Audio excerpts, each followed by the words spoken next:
প্রিয় ছাত্রছাত্রীবৃন্দ, তোমাদেরকে স্বাগতম। আমি আশা করছি তোমরা ভালো আছো।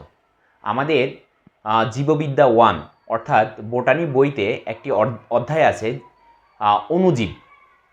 তো ওই অধ্যায়ের মধ্যে ছোট একটি টপিক আছে যেটার নাম হলো ইমার্জিং ভাইরাস।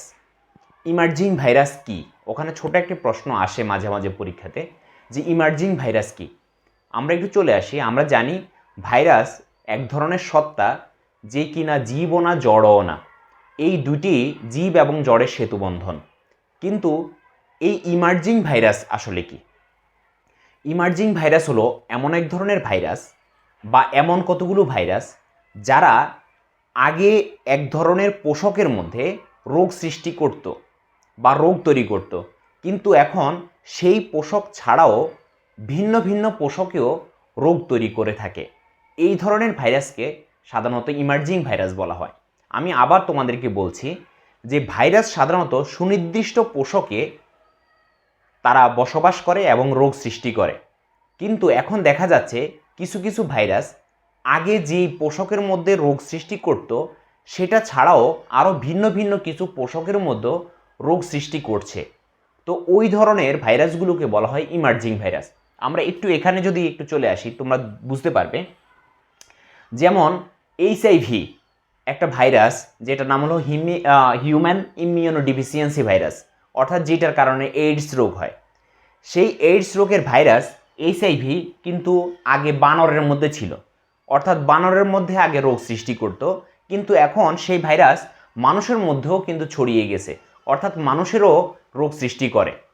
হ্যাঁ, এই ধরনের ভাইরাসগুলোকে সাধারণত আমরা ইমার্জিং ভাইরাস বলি। আরও কিছু উদাহরণ আছে, যেমন বার্ড ফ্লু আগে পাখির মধ্যে ছিল, অর্থাৎ ফ্লু জাতীয় যেই ভাইরাসগুলো যেগুলোর কারণে আমাদের সর্দি কাশি জ্বর হয়, সেগুলো সাধারণত আগে পাখির মধ্যে রোগ সৃষ্টি করত, এখন মানুষের মধ্যে ছড়িয়ে পড়েছে।